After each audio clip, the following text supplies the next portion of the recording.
Imagine you are pulling off the interstate after a long, high-speed road trip, or maybe you just finished towing a heavy trailer up a steep mountain pass. Your engine feels strong, you pull into a rest area, and you immediately turn the key off to jump out of the cabin. You think you are just parking your car, but in reality, you might have just dealt a fatal blow to your turbocharger that will cost you thousands of dollars down the road. Most drivers have absolutely no idea that when you abuse a turbocharged engine right at the end of a hard drive, you are setting off a thermal ticking time bomb underneath your hood. During aggressive driving or heavy towing, your exhaust manifold and the turbine housing of your turbo reach blistering temperatures, often glowing red hot. While the engine is running, a constant high-pressure flow of fresh motor oil circulates through the turbo's center cartridge, lubricating the shaft bearings and carrying that destructive heat away. The second you shut the engine off completely cold, that oil pump stops spinning instantly. The oil flow freezes right inside the bearing housing, but the extreme heat is still trapped in the surrounding iron. That stagnant oil gets baked by the residual thermal energy, completely carbonizing and turning into hard,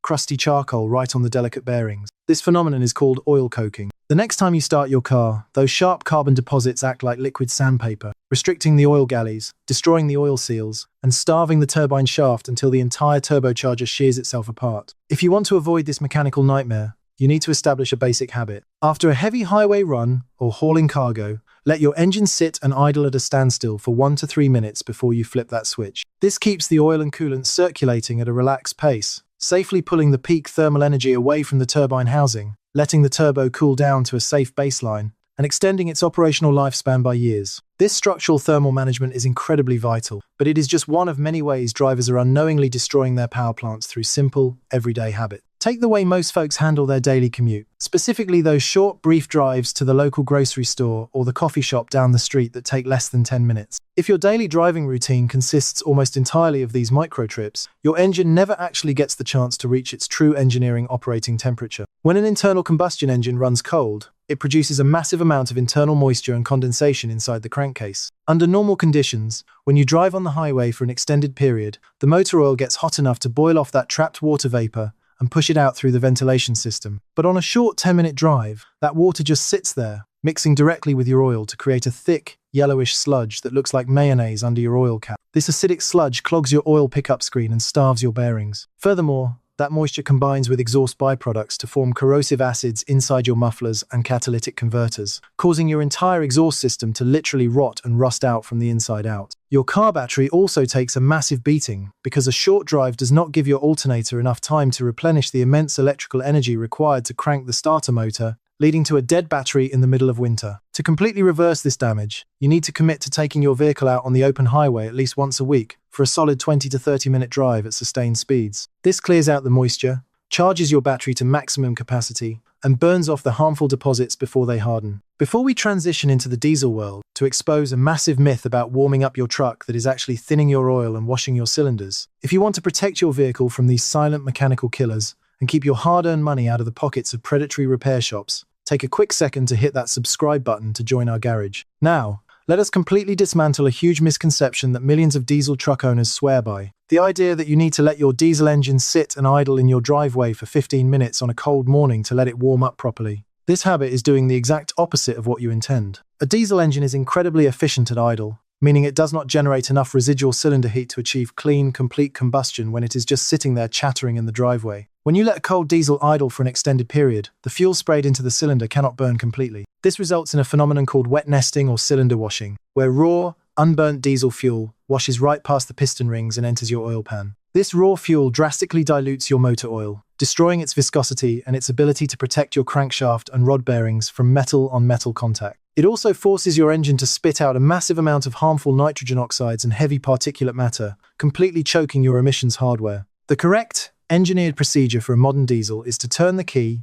wait for the glow plug indicator light on the dash to turn off, start the motor, and let it idle for a maximum of 30 seconds just to build up solid oil pressure. After 30 seconds, put it in gear and drive away immediately. The fastest way to warm up a diesel engine safely is to put a light mechanical load on it by actually driving. Just keep your tachometer under 2,000 revolutions per minute and avoid heavy acceleration until the coolant needle reaches the dead center of the gauge. Smashing the throttle on a cold turbocharger will shock the internal components and lead to immediate oil seal failure. But driving gently right after startup ensures optimal lubrication and gets your cabin heater blowing hot air twice as fast. If you are rushed during that cold morning startup sequence, you are also actively killing a tiny but crucial component known as the glow plug. In a diesel engine, there are no spark plugs. The fuel is ignited purely by the extreme heat of highly compressed air. When the engine block is freezing cold, the air inside the cylinder cannot compress enough to ignite the fuel on its own, which is why engineers develop glow plugs to preheat the combustion chamber. When you flip your ignition key to the run position, you will see a little spiral icon light up on your instrument cluster. That means the computer is sending massive electrical current to the glow plugs, heating their tips to over 1,800 degrees Fahrenheit in a matter of seconds. If you rush the key straight to the crank position without letting that light clear,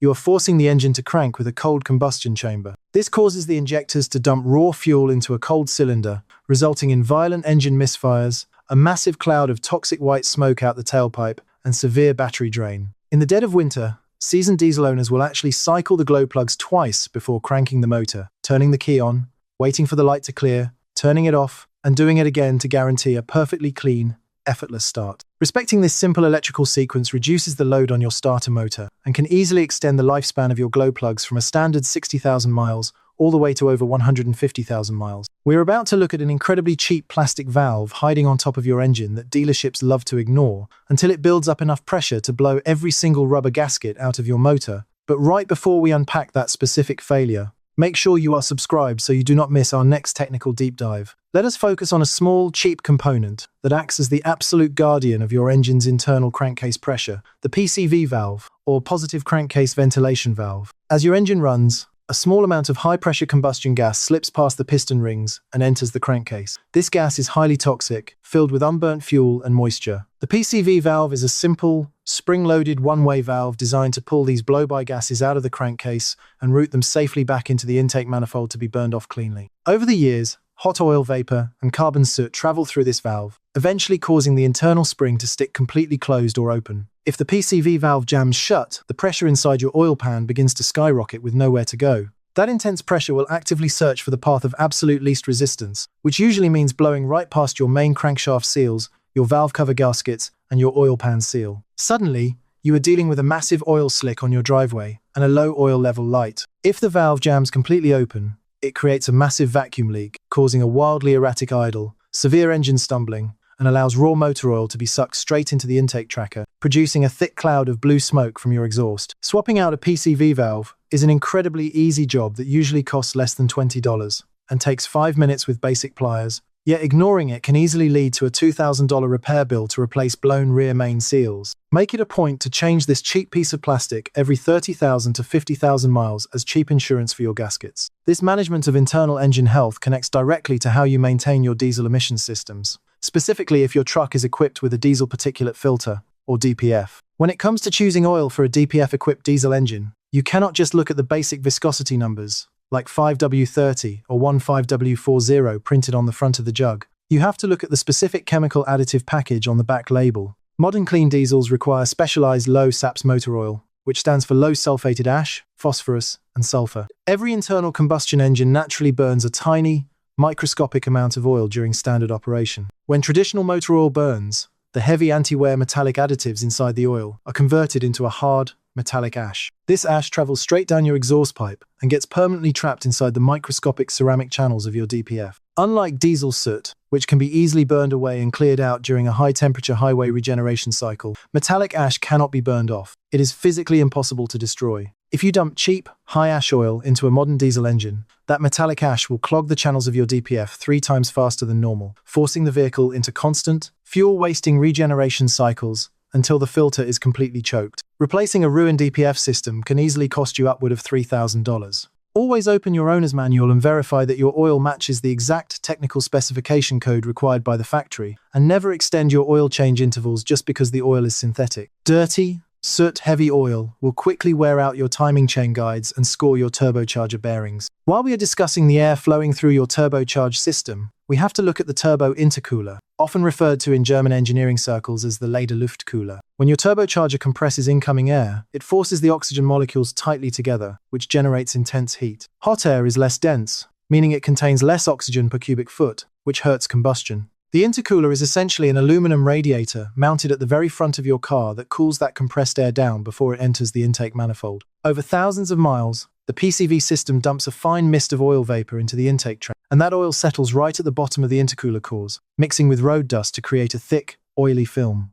This internal coating drastically reduces the thermal efficiency of the aluminum, causing your intake air temperatures to skyrocket by up to 80 degrees Fahrenheit. This temperature spike robs your engine of up to 20% of its total horsepower output and forces the turbocharger to spin much faster to compensate, leading to premature bearing failure. If you start hearing a high-pitched whistling or hissing sound under acceleration, or notice a sudden drop in throttle response, your intercooler might be choked or leaking. Removing the intercooler every 40,000 to 50,000 miles and flushing the internal cores with a degreaser restores that ice-cold, oxygen-rich airflow and brings back your lost horsepower. The final trap that destroys modern direct-injected engines is trying to save a few pennies at the pump by buying the absolute cheapest unbranded gasoline you can find. People assume that all fuel is identical because it comes out the same underground pipelines, but the real magic happens in the additive packages mixed in at the distribution terminals. Premium, top-tier fuel brands contain highly advanced detergent packages engineered to clean your fuel system as you drive. Cheap, unbranded fuel often contains up to 19 times more carbon contaminants than top-tier options. In a modern direct injection engine, where the fuel injector tip is located directly inside the blistering heat of the combustion chamber, these cheap fuels cause heavy carbon crusts to form right over the microscopic injector spray holes. This distorts the fuel spray pattern, leading to lean misfires, rough idling, and a massive drop in fuel economy. Spending an extra $2 a tank on high-quality fuel is the easiest way to prevent a massive $2,000 injector replacement bill down the line. Keeping your vehicle running like a Swiss watch does not mean you have to be at the absolute mercy of dealership service writers or expensive diagnostic computers. It simply requires a basic, foundational understanding of the physics and chemistry happening under your hood, knowing when to let your components rest, and executing simple, preventative maintenance before a cheap wear item transforms into a catastrophic mechanical failure. Trust your mechanical intuition, listen to your turbocharger, and never let short trips ruin your oil quality. I want to hear about what kind of engine gremlins or weird warning lights you are currently fighting in your own driveway. Drop your car's year, make, model, and symptoms in the comments below so we can diagnose it together. If this technical breakdown saved you an expensive trip to the repair shop or stopped you from blowing out your turbo seals, hit that subscribe button one final time, leave a thumbs up, and I will see you in the garage next time.